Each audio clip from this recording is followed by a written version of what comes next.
Bless up, bless up, bless all the way up. This morning we talking about cultural humility. You dig? And your boy done been involved in different movements over the years, raising awareness about resources that's needed for all people. I'm definitely one that will not let black people get left out. If I'm in a room, I've been one that they couldn't tokenize because I mess around and invite everybody to the party, you know, and gonna keep being like that, you know, and so it's required, right? So when I understand the value of culture, I understand the value of representation, the importance of representation. You dig what I'm saying? And so, like, when we talk about culture and talk about cultural humility, I want to give y'all some free jury this morning. Happy Monday to you. So let's talk about cultural humility as it relates to black folks in behavioral health settings. So one of the things I had to learn when I worked at Neil Dobbins Center was, you know, I was young, I was in my 20s, you feel me? I was on fire for recovery, still on fire for recovery. What you thought? And I'm there, and I'm putting in the work. You know, anybody that worked with me when I worked at Neil Dobbins will tell you, man, your boy was the kind of tech that would do everything. Like, people used to be glad when they was working with me, because I was the one. I'd be doing all the client checks, the vital signs, the groups, chilling in the day room, lit, because I really love my job, and I had a lot of knowledge that I had built up from my activities, my recovery activities, and engaging in 12 steps and everything. And so I was on fire and I was giving people the game. But one thing that I ran into was with me being a younger person, educating an older person or trying to hold an older person accountable, I had to get better with my approach. I had to modify my approach, because see, what I learned is that it's hard for older black men to be held accountable by somebody younger than him. Let me go ahead and get that to you one more time.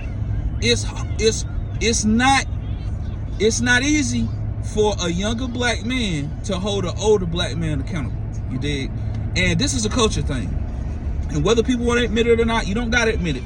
But I'll tell you this, as you know, one of the pioneer young leaders in Asheville in the years of I got out of prison, 2011, 2012, like them years between 2011 and really up till even this day and age. Like, I mean, I ain't old yet. I mean, I got me some salt and pepper going on in that beard, but I'm gonna tell you, man, I still experience it being like one of the younger leaders.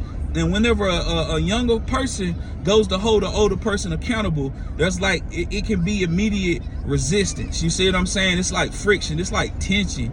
You dig? And it's typically like that. And I believe it's a culture thing. And a matter of fact, I ain't even gonna say I believe. I know it's a culture thing. Because see, in the community that I came up in, it's like, respect your elders. You know what I'm saying? Watch your mouth. You know what I'm saying? And that was instilled in us. And it's a pride thing too, you feel me? But I'm giving y'all the game, because everybody getting these grants and stuff like that, and implementing new programs. And what I need y'all young folks to know, like, listen, whenever you get to checking a person that's older than you, you gotta have your approach on deck. And you might even want to be like strategic about making sure you have diversity in ages with the programs. You know what I'm saying? Because you got to be able to understand how you got to make some shifts when need be in order to have the impact that you need to have. And culture plays a major role in it. And you got to understand this. Is it right or is it wrong? I'm not going to say if it's right or wrong, because how a person conducts themselves when they in need of help, that's how they going to act. You know, they're the ones that's seeking wellness. You feel me? They're not well. And so you got to meet them where they at. And you got to understand, like, the role that plays. And, like, age does matter. Like, some people like, age don't matter, age shouldn't matter. It shouldn't, don't should on me. Don't be shouldn't on me. You feel me? I'm telling you, I'm giving you the game. I'm giving you the reality, you see? And I experience it. You know, when you holding a person older than you accountable, you know, it's just, a person got to really be spiritual to be held accountable by somebody that's younger than them. You see, they got to really be spiritual. And then you got to ask yourself, is the person that you're working with, the person that you're supporting, have they got to that spiritual maturity to where they can be held accountable by a person that's younger than them? That's what you got to ask yourself. You see what I'm saying? And if they're not, that's fine. You got to be strategic and creative in how you make sure you have that culturally aligned, culturally responsive mentorship and coaching. And coaching is what it's all about at the end of the day.